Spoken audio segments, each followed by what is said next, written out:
Hello भाई नमस्ते भले था समस्ते चलतु आज मिनी ब्लॉग स्टार्ट तो चलिए शुरू करते हैं। करिया एबे आमे साइड भितर अच्छु देखते ये गोटे मशीन कल गोटे मशीन बाड़िया मशीन मशीन तले आम बसचु।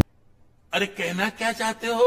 भाईना देख कौटे बस भाईना हाय हाय कर दियो टाटा कर दियो टिके भाईना को सुकुनी टिके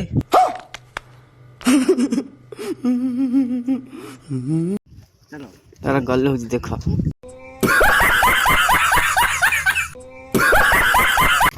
मोटूर पतलूर कि देखते दिन को जा ना कौन काम चलियो कि नहीं चलियो।